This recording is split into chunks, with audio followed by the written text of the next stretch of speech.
თქვენი თბილისში ვიზიტის შემდეგ, როცა საგარეო საქმეთა მინისტრი იყავით, ბევრი რამ შეიცვალა. პროტესტის უფლება ფაქტობრივად აკრძალულია, პოლიტპატიმრები ციხეში არიან და ადამიანებს ჯიან ტროტუარზე დგომისთვისაც კი. ბიძინა ივანიშვილი მიზან მიმართულა და ნაბიჯ-ნაბიჯ ბელორუსის ტიპის დიქტატურისკენ მიდის. ჩვენ ადგილზე ეს განცდა გვაქვს. თქვენი გადმოსახედიდან როგორ გამოიყურება დღეს საქართველო? Well, in my mind, there are two Georgias. One Georgia that is preserved. ჩემს წარმოდგენაში ორი საქართველო არსებობს. ერთი, რომელიც შენახულია იმ ადამიანების გულებში, ვისაც სურს საქართველო იყოს თავისუფალი, ვინც საკუთარ გულშიც თავისუფალია და ვინც იბრძვის, აპროტესტებს და მოითხოვს, რომ საქართველომ არ გადაუხვიოს თავის ევროპულ და თავისუფლების გზას. ეს საქართველო ჯერ კიდევ ძალიან ცოცხალია. ამიტომ მიჭირს საქართველოს ერთი სიტყვით აღწერა. ავტორიტარულია თუ არ არის ავტორიტარული. რეალურად არსებობს კიდევ ერთი საქართველო. რეჟიმის საქართველო, რომელმაც ძალაუფლება ჩაიგდო ხელში. ივანიშვილის საქართველო? დიახ, ივანიშვილის საქართველო. ასე რომ ამ ორი საქართველოდან ჯერ კიდევ გაურკვეველია, რომელი გაიმარჯვებს. ჩემი მთავარი შეშფოთება არის ის, რომ ჩვენ დასავლეთში, ევროპაში ძალიან ცოტა გავაკეთეთ თავისუფალი საქართველოს დასახმარებლად. We in the West and in Europe, did too little to help the free Georgia. That is the main problem. რადგან თქვენც ასე ფიქრობთ, შეიძლება რიტორიკულადაც კი ჟღერდეს, მაგრამ რატომ არ გააკეთა უფრო მეტი ევროპამ საქართველოს დასახმარებლად? I mean, Europe finds itself in a very difficult situation. ევროპა ძალიან რთულ მდგომარეობაშია. მიუხედავად კრიტიკისა, უნდა გავითვალისწინოთ, რომ იგი შეიქმნა როგორც მშვიდობის პროექტი და არა გეოპოლიტიკური ძალა. ახლა მას აიძულებენ ამ როლის შესრულებას. თუმცა ხშირად არ აქვს საჭირო ინსტრუმენტები, მექანიზმები, ძლიერი პოლიტიკური ლიდერობა. ევროპაში ბევრმა გააცნობიერა რა დევს სასწორზე. უკრაინაში, საქართველოში, მთლიანად რეგიონში. მაგრამ ჯერ არ არსებობს ეფექტური გზები, როგორ დაეხმარონ თავისუფალ საქართველოს, რომ მან თავისი გზა გააგრძელოს. But they have not invented the instruments of how to help, how to make sure that we actually help that free Georgia to continue its path. დიახ, ევროკავშირმა სანქციებიც კი ვერ დაუწესა თავის დროზე ივანიშვილს, რომ მას ასე არ ჩაებეტონებინა თავისი დიქტატურა. ადრე მიზეზი ორბანი იყო. ახლა, როდესაც მისტერ ვეტო გავიდა თამაშიდან, არის შანსი, რომ რამე შეიცვალოს მადიარის გამარჯვების შემდეგ. Yeah, I think that Viktor Orban was the linchpin. Viktor Orbani იყო ერთგვარი ცენტრალური ფიგურა ანტილიბერალურ მოძრაობებში და მაგალითი იმ ქვეყნებისთვის, რომლებიც უნგრეთის მსგავს რეჟიმებს ქმნიდნენ. მისი წასვლის შემდეგ ასეთი ლიდერი აღარ ჩანს. ეს ნიშნავს, რომ ევროპა დროებით მაინც შეიძლება შეიცვალოს.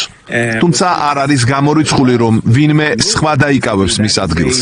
ევროპას აქვს შესაძლებლობა გამოიყენოს ეს მომენტი. არა მხოლოდ მიმდინარე პრობლემების გადასაჭრელად, არამედ საკუთარი გაძლიერებისთვის, რათა მომავალში მსგავს გამოწვევებს უკეთ გაუმკლავდეს. But look more into the way how can we strengthen Europe so that when another Orban comes along, we are stronger. ევროპის უფრო ეფექტურ როლზე, იმიტომ გეკითხებით, რომ საქართველოში ერთგვარი ნიჰილიზმი არ გაჩნდეს.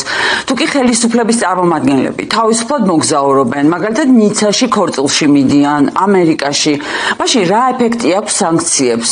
ეს ქმნის გარკვეულ სკეპტიციზმს ევროკავშირისა და შეერთებული შტატების მიმართ. კითხვები ჩნდება მათი პრეფერენციების და ღირებულებების მიმართაც. When I was last in Tbilisi, that was probably last year. როდესაც ბოლოს თბილისში ვიყავი, გასული წლის დასაწყისში, ჩემი მთავარი გზავნილი იყო, რომ საქართველოს თავისუფლებისთვის ბრძოლა საბოლოოდ საქართველოში გადაწყდება. ევროპას სჭირდება თავად გაარკვიოს, როგორ იმოქმედოს. შეძლებს თუ არა ერთიანი საგარეო პოლიტიკის ქონას და გეოპოლიტიკურ ძალად ჩამოყალიბებას. მაგრამ ეს ძალიან რთულია. როცა ევროკავშირის მოქმედებებს ვუყურებთ, თუნდაც უკრაინის მიმართ, ვხედავთ, რამდენად რთულია მათთვის ეფექტურად მოქმედება. ამიტომ მხოლოდ დასავლეთზე დიდი იმედის დამყარება არ არის სწორი სტრატეგია. ეს უფრო გავს 1990-იანებს, როცა საბჭოთა კავშირის დაშლისას ქვეყნები დამოუკიდებლობისთვის იბრძოდნენ. მაშინ დასავლეთი სრულად ჩართული არ იყო. თუმცა დღეს ჩრდილოეთ ევროპაში ბევრი ადამიანი უჭერს მხარს თავისუფალ საქართველოს. მაგრამ იმის მოლოდინი, რომ დასავლეთი სწრაფად და ეფექტურად იმოქმედებს, არ არის რეალისტური საფუძველი სტრატეგიის ასაგებად. But to expect that the West would turn around and be efficient, that is not a good hope to build a fighting strategy on that. გასაგებია, რომ ქართველი ხალხის გასაკეთებელს სხვა ვერ გააკეთებს და საკუთარი თავისუფლებისთვის ჩვენ თავად უნდა ვიბრძოლოთ. მაგრამ რეჟიმის წნეხი თანდათან იზრდება. როგორც უკვე გითხარით, სამოქალაქო აქტივისტები ციხეში არიან, დაპატიმრებულები არიან პოლიტიკური ლიდერები და ბუნებრივია ასე დროს გარე დახმარების გარეშე, მხოლოდ შიდა რესურსით ძალიან რთულია. I'm usually I'm usually gloomy. I'm usually, pessimistic about the outlooks. იცით მე ჩვეულებრივ კარგი მოლოდინი არ მაქვს ხოლმე და საკმაოდ პესიმისტურად ვარ განწყობილი, მაგრამ თუ თქვენს კითხვას ვუპასუხებ, თუნდაც ბელარუსში 2020 წელს ხალხმა შეძლო არჩევნებში დიქტატორის დამარცხება. ასე რომ ბრძოლა არ არის წაგებული. ეს ძალიან რთულია, მაგრამ მთავარი ძალა მოდის თავისუფალი საქართველოს თავისუფალი მოქალაქეებისგან. ასე ვხედავ ამას. თქვენ ყოველთვის გექნებათ მხარდაჭერა ჩვენგან და ბევრი ადამიანისგან დასავლეთში. თუმცა დასავლეთი დღეს შესაძლოა უფრო სუსტ მდგომარეობაშია ვიდრე ოდესმე. Unfortunately, the West itself probably has I don't think that it has ever been as weak as it is now. და ასე დროს ქართულ ოცნებას ყოფნის თავხედობა ამტკიცოს, რომ ევროპამ თავად აქცია ზურგი საქართველოს და თითქოს მათ არაფერი დაუშავებიათ. თითქოს ირაკლი კობახიძეს არ გამოუცხადებია, რომ ევროკავშირში ინტეგრაცია 2028 წლამდე უნდა შეჩერდეს, რომ თითქოს არ არსებობს შეუსრულებელი ვალდებულებები. ვისთვის არის განკუთვნილი ოცნების ეს ტყუილები? Georgian government and truth have been rather separated. საქართველოს მთავრობა და სიმართლე ერთმანეთისგან დაშორებული და გამიჯნულია უკვე დიდი ხანია. ჯერ კიდევ ჩემი მინისტრობის წლებში იმავეს ვხედავდი. არსებობდა სხვადასხვა ნარატივი, ისტორიები, გამართლება, მაგრამ ერთი რამ ცხადი იყო. მთავრობა ყოველთვის ხედავდა საკუთარ მომავალს იმაში, რომ საქართველო უფრო ახლოს მieყვანა რუსეთთან.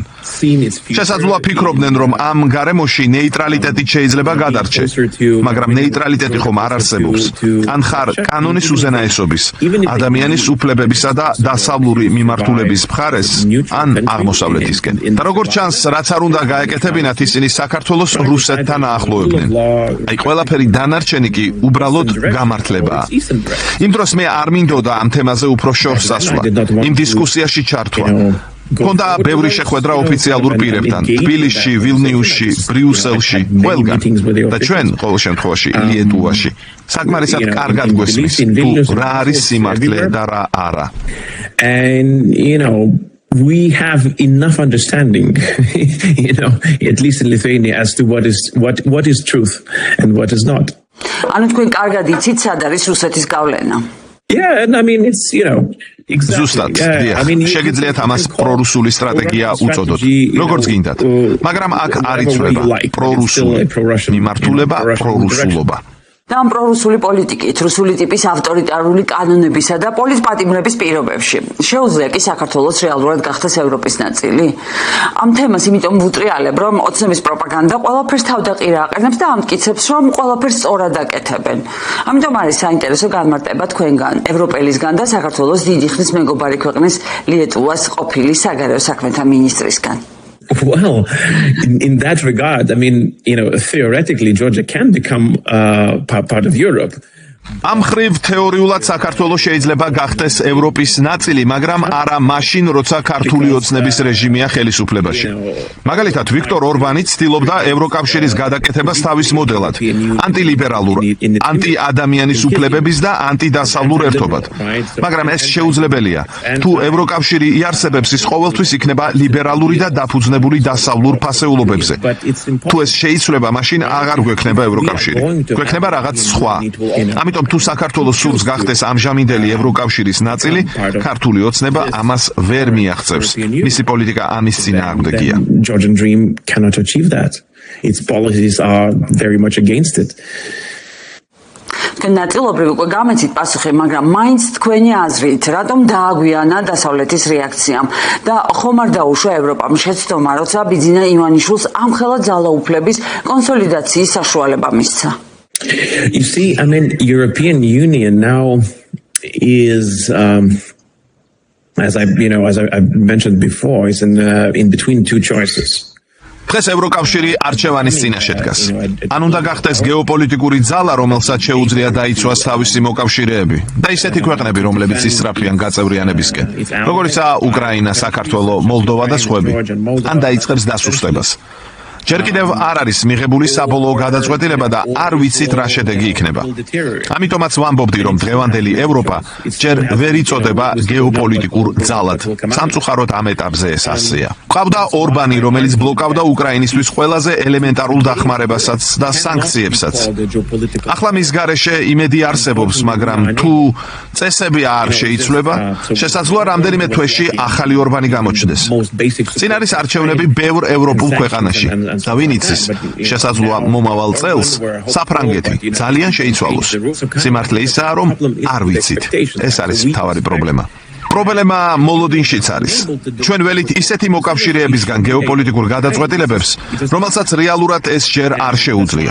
ზოგჯერ ჯობს პირდაპირ თქვათ, ეს ევროკავშირი ლიბერალურია, დასავლურ ფასეულობებზე დაფუძნებული და ეს დასაფასებელია. მაგრამ ის ჯერ არ არის გეოპოლიტიკური ძალა. ეს არის პრობლემა. ევროკავშირს ეს ესმის და ცდილობს გახდეს ასეთი, განსაკუთრებით ამერიკის შეერთებული შტატების პოლიტიკის ცვლილებისა და რუსეთის საფრთხის აღიარების ფონზე. თუმცა კითხვა ისევ ღიარჩება. პირადად მე არ ვიცი, მოხდება თუ არა ეს. But the question is still in there. I honestly, personally, I don't know whether that will happen. ამერიკის ახალ პოლიტიკაზე ოდნავ მოგვიანებით აუცილებლად ვისაუბრებთ. უშუალოდ საქართველოსთან დაკავშირებით მინდა ჯერჯერობით გავაგრძელოთ. ერთის მხრივ ხედავთ, რომ მარტაკოსი საუბრობს ჩვენ საგარეო საქმეთა მინისტრთან, რასაც თბილისში ხელისუფლების პროპაგანდა აქტიურად იყენებს. მეორეს მხრივ ევროკავშირის ელჩი პაվել ჰერჩინსკი დაბარებულია საგარეო საქმეთა სამინისტროში. იგივე არ გაუკეთებიათ ირანის ელჩის მუქარის დროს. მიიღებს თუ არა ევროკავშირი ასეთ საქართველოს? No, I mean this. არა, ეს ასე ვერ მოხდება. როდესაც ისინი ასეთ რაღაცებს აკეთებენ, თან ისინი არ ამბობენ უარს ევროკავშირზე. ამავე დროს ისინი თითქოს ეხმარებიან ირანს. ქართული ოცნების რეჟიმი ამ პირობებში ვერ აირჩევს გახდეს ევროკავშირის ნაწილი. მათ უკვე გააკეთეს არჩევანი და მიიწევენ რუსეთის გავლენის სფეროსკენ, თუ არა პირდაპირ დომინაციისკენ. ეს კითხვა ბოლომდე ჯერ არ არის პასუხგაცემული, მაგრამ მიმართულება აშკარაა. ამიტომ სანამ ეს ადამიანები არიან ხელისუფლებაში, სამწუხაროდ ევროპა საქართველოში ვერაფერს გააკეთებს. ყველაფერი, რასაც ოცნება იტყვის, უბრალოდ პროპაგანდა იქნება.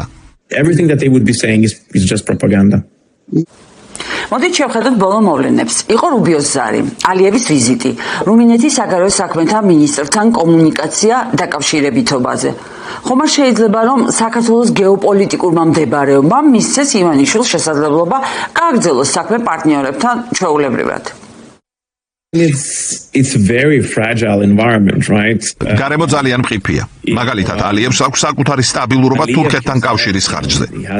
რუმინეთი კი შავი ზღვის ქვეყანაა და დაკავშირებათობის საკითხები მისთვის პრაქტიკული ინტერესია. ასეთი ურთიერთობები ძირითადად პრაგმატულია. ქვეყნები კონკრეტულ საკითხებს აგვარებენ. მაგრამ ეს არ არის სტრატეგიული მხარდაჭერა. სტრატეგიულად არჩევანი მარტივია. თუ ქვეყანა ირჩევს დემოკრატიულ გზას, ის ხდება თავისუფალი, ლიბერალური ქვეყნების ერთობის ნაწილი. საქართველო ადრეს სწორედ ასე აღიქმებოდა, როგორც დემოკრატიული სამყაროს ნაწილი. მაგრამ ეს ასე აღარ არის. თუ ქვეყანა ცდილობს მხოლოდ შემთხვევითი დროებითი კავშირებით განაგზოს არსებობა, შესაძლოა ამან გარკვეული დროით იმუშაოს, მაგრამ გრძელვადიან პერსპექტივაში უკვე ჩანს მიმართულება. დრეიფი მიმდინარეობს და მოსკოვის გავლენა იზრდება. The drift is already happening. And Moscow's pull is taking place. ახლა თქვენ სტენფორდში ხართ და ამერიკიდან აკვირდებით პროცესებს. მმართველი პარტია ამბობს, რომ შეერთებულ შტატებთან ურთიერთობების რესტარტი მოხდება. რამდენად რეალისტურია ეს ცდელობა, როდესაც საქართველოს მჭიდრო კავშირები აქვს ამერიკის მოწინააღმდეგე ირანთან, ჩინეთთან? Well, I mean, to me, it very much resembles of what Orban was doing, right? So ჩემთვის ეს ძალიან ჰგავს იმას, რასაც ვიქტორ ორბანი აკეთებდა. თომასია, მისი მინისტრი ხშირად ჩადიოდა მოსკოვში. მას ჰქონდა კავშირები ირანის რეჟიმთან და ფაქტობრივად თითქმის ყველგან დადიოდა. შეიძლება ერთადერთი ქვეყანა, სადაც არ ჩასულა იყო ჩრდილოეთი კორეა. შესაძლოა ეს მისთვის უკვე ზედმეტი ნაბიჯი იყო. ასევე იყო ჩინეთთანაც, ანუ ის ყველგან აქტიურად იყო ჩართული. მაგრამ მიუხედავად ამისა, ამერიკა მაინც ინარჩუნებდა კონტაქტს ორბანთან. არჩევნებამდე ვიცე-პრეზიდენტიც კი გაგზავნა მის მხარდასაჭერად. დიახ, ეს ვერ დაეხმარა. ეს მართალია, მაგრამ მიზეზი რატომაც ამერიკა ასე აქტიურად იყო უნგრეთში ჩართული, მიუხედავად იმისა, რომ უნგრეთი ბევრ რამეში ეწინააღმდეგებოდა ამერიკის შეერთებული შტატების ინტერესებს, მთავარი იყო ის, რომ უნგრეთი აძლევდა ამერიკას ბერკეტს ბრიუსელში. ანუ, როდესაც ჩნდებოდა პოლიტიკა ან რეგულაცია, რომლის შეჩერებაც შეიძლებოდა ერთსულოვანი ხმის მიცემით, ყოველთვის არსებობდა ტელეფონის ნომერი ბუდაპეშტში, სადაც შეიძლებოდა დარეკვა და ამ საკითხის გაჩერების მოთხოვნა. ჩემი აზრით, ეს იყო ერთ-ერთი ლოგიკა, მაგრამ საქართველო ამ როლს არ ასრულებს, ქართული ოცნება ამ როლს არ ათამაშობს. იმიტომ რომ ქართული ოცნება უბრალოდ ევროპის მიღმაა. Yeah, they are out of Europe, so that means that for United States. დიახ, ისინი ევროპის გარეთ არიან. ეს ნიშნავს, რომ ამერიკისთვის საქართველოს ძალიან შეზღუდული სტრატეგიული მნიშვნელობა აქვს. პირიქით, ქართული ოცნების კავშირი ირანის რეჟიმთან ყველაფერს ამბობს. აქ არანაირი დადებითი მხარე არ არის, მხოლოდ უარყოფითი. ვფიქრობ, ეს შეიძლება იყოს ქართული ოცნების ლიდერების თავის მოტყუება. ისინი ცდილობენ წარმოაჩინონ თითქოს კავშირები აქვს ვაშინგტონთან, მაგრამ მე არ მგონია, რომ ამ რეჟიმს რაიმე კარტი აქვს, რომ ვიხმაროთ ამერიკის შეერთებული შტატების პრეზიდენტის ტერმინი ამ დიდ თამაშში. I don't think that that this Georgian regime has any cards, to paraphrase US president, has major cards to play in this big game. ჩვენს რეგიონში ბევრი ცვლილებაა. ნიკოლ პაშინიანი ითხოვს დაცვას რუსეთის ჩარევისგან არჩევნების დროს. დაიცავს თუ არა ევროპა მას ამხრივ და შეიძლებოდა თუ არა მსგავსი რამ მომხდარიყო საქართველოშიც. თუ სწორედ საქართველოს მაგალითმა მოახდინა გავლენა ევროკავშირზე, ასეთი გადაწყვეტილება მიიღო, რადგან ახლა ევროპა გარკვეულ მხარდაჭერას უწევს სომხეთს ამ პრობლემის მოსაგვარებლად. I would not know, right? So that's a question. Now, Prime Minister Pashinyan is actively engaging European countries. მეს არ ვიცი, ეს ღია კითხვა. ახლა კი პრემიერ-მინისტრი ნიკოლ პაშინიანი აქტიურად თანამშრომლობს ევროპულ ქვეყნებთან და აჩვენებს, რომ სერიოზულად არის განწყობილი ევროპული მიმართულების მიმართ. ფიქრობ, ის ჭკვიანურ პოლიტიკას ატარებს. შესაძლოა მან შეძლოს დაარწმუნოს ევროპული ქვეყნები, რომ სომხეთს მეტი მხარდაჭერა სჭირდება. ევროპაში უკვე ჩნდება ასეთი განწყობა. შესაძლოა გეოპოლიტიკურად საქართველოს დავკარგეთ. მოდი, სომხეთი მაინც არ დავკარგოთ. ან პირიქით მოვიგოთ. ამიტომ არ გამიკვირდება თუ სომხეთი წინ წავა და გადაასწრებს საქართველოს ევროკავშირის გზაზე, რაც 5 წლის წინ სრულიად შეუძლებლად ჩანდა. მაგრამ თუ პაშინიანი გააგრძელებს ამ კურსს და ეს გახდება სომხეთის პოლიტიკის განუყოფელი ნაწილი, მაშინ ეს სრულიად შესაძლებელია. ეს რეალურად შეიძლება მოხდეს. I mean, if Pashinyan continues and if it really becomes an integral part of Armenian policy, I think that it's not entirely impossible. It is actually possible that this could happen. ხედავთ, რომ ილჰამ ალიევი რეგიონულ ლიდერად პოზიციონირებს. სომხეთმა კი მნიშვნელოვანი ნაბიჯი გადადგა და 4-5 მაისს ევროპელ ლიდერებს უმასპინძლებს. ჩემთვის კი ძალიან მტკივნეულია ამის თქმა, მაგრამ საქართველოს თითქოს ნაცრისფერ ზონაში აღმოჩნდა. That's a fact. I mean, there are additional geopolitical issues, for example. ეს რეალურად ასეა. არსებობს დამატებითი გეოპოლიტიკური ფაქტორები. მაგალითად, აზერბაიჯანი ბევრი ევროპული ქვეყნისთვის მნიშვნელოვანია ნავთობისა და გაზის მიწოდებით. ამიტომ არავის სურს კონფლიქტში ჩართვა, განსაკუთრებით იმ ქვეყნებს, რომლებიც მასზე არიან დამოკიდებული. ასევე თურქეთი რეგიონული ძალაა და ნატოს მნიშვნელოვანი წევრი. ბევრი ფაქტორი მოქმედებს ერთდროულად. ამ ფონზე პაშინიანი ცდილობს ახალი ომის რისკების შემცირებას. აზერბაიჯანსა და თურქეთთან კონტაქტების გაუმჯობესებით, რაც ევროპისთვის არგუმენტს ქმნის, რომ სომხეთთან უფრო აქტიურად ითანამშრომლოს. დიახ, თუ შედეგს მოიტანს, ნამდვილად დასაფასებელი იქნება. I mean, if it brings results, that could be very much commended. გადავიდეთ გეოპოლიტიკაზე. მინდა შევეხო მეფე ჩარლზის ვიზიტს ევროპის, დიდი ბრიტანეთისა და ტრამპის ადმინისტრაციას შორის დაძაბულობის ფონზე. მეფე ბრწყინვალედ გაართვა თავი ტრამპთან კომუნიკაციას, მისი სიტყვა პოლიტიკური გზავნილებით, იუმორით, მცირეოდენი სარკაზმითაც იყო გაჯერებული და იმის შეხსენებით, რა უდევს საფუძვლად ბრიტანეთის და ამერიკის ისტორიულ პარტნიორობას. რა შეიძლება შეცვალოს მეფე ჩარლზის მისიამ ისტორიული პარტნიორების ურთიერთობაში? First of all, what King did was short of amazing because რაც მეფემ გააკეთა, ნამდვილად შთამბეჭდავი იყო. მან თქვა ის, რასაც ევროპაში ძალიან ცოტა ამბობს. არსებული რისკებისა და გარემოს გამო. გარკვეულწილად ის ბევრი ადამიანის ხმა იყო. შეიძლება თუ არა ამის შედეგად ვაშინგტონის დამოკიდებულება, მე ამაში ეჭვი მეპარება. მგონია რომ ტრამპს უკვე ჩამოყალიბებული აქვს თავისი ხედვა ევროპაზე, იმაზე როგორ უნდა მოექცეს მას. მაგალითად, გრენლანდიის საკითხიც არ უნდა დაგვაბიწყდეს. ეს თემა შეიძლება კვლავ დაბრუნდეს ტრანსატლანტიკურ ურთიერთობებში. ახლა უკვე სხვა ეტაპზე ვართ. სხვა ეპოქაში ამ ურთიერთობების ფარგლებში და ეს უნდა მივიღოთ. საჭიროა ფიქრი იმაზე, რა შეიძლება შენარჩუნდეს, რა აღდგეს და როგორი უნდა იყოს ახალი ურთიერთობა. And we have to accept it. And we have to think about the ways what can be preserved, what can be rebuilt, or how this new relationship should look like. დიდი ბრიტანეთის მეფეს კონგრესში გამოსვლა ტაშით 12 ჯერ შეაწყვეტინეს, ის თეთრ სახლშიც და კაპიტოლიუმშიც ხაზგასმით საუბრობდა უკრაინის ხარდაჭერაზე. ელით რაიმე ცვლილებას ამ მიმართულებით თუ ტრამპის პრეზიდენტობისას დღეს არსებული სტატუს quo შენარჩუნდება? No, I mean the latest information that even ბოლო ინფორმაციით ის მცირე ფინანსური დახმარებაც კი, რომელიც კონგრესმა უკრაინისთვის დაამტკიცა, პენტაგონის დონეზე შეჩერებულია. ამიტომ არ მგონია რომ რამე შეიცვლება. არ უნდა ველოდოთ ცვლილებას. უფრო მნიშვნელოვანია რომ ევროპამ თავად განსაზღვროს რა შეუძლია გააკეთოს იმისთვის რომ უკრაინამ ამ ომში გაიმარჯვოს და ევროპა უკრაინასთან ერთად ამ პროცესიდან გამოვიდეს როგორც უფრო ძლიერი კონტინენტი. and that Europe comes out of it together with Ukraine a much stronger continent. და ბოლოს, რას ეტყოდით ქართულ საზოგადოებას, თავისუფლებისთვის მებრძოლ ადამიანებს, სახედავთ გამოსავალს? Don't lose hope, right? ნუ დაკარგავთ იმედს. საქართველოს თავისუფლება ჯერ კიდევ ცოცხალია იმ ადამიანების გულებში, ვინც არ დანებდათ. თქვენ გაქვთ დიდი მხარდაჭერა დასავლეთში. უბრალოდ ინსტიტუციურად დასავლეთი ახლა არ არის იმ მდგომარეობაში, რომ სწრაფი დახმარება გაგიწიოთ, მაგრამ თქვენს ბრძოლას, როგორც ჩვენს ბრძოლას 1990-იანებში, როგორც უკრაინის ბრძოლას შეუძლია შეცვალოს ისტორიის მსვლელობა. ეს თავი ჯერ არ დაწერილა და დარწმუნებული ვარ, თქვენ დაწერთ მას და ჩვენ აუცილებლად შევხვდებით თავისუფალ თბილისში. You'll be writing it and we'll meet in free Tbilisi. მეც ამის იმედით გემშვიდობებით, რომ აუცილებლად შევხვდებით თავისუფალ თბილისში. დიდი მადლობა. Thank you so much, Natam. დიდი მადლობა ნათია. Thank you. Bye-bye.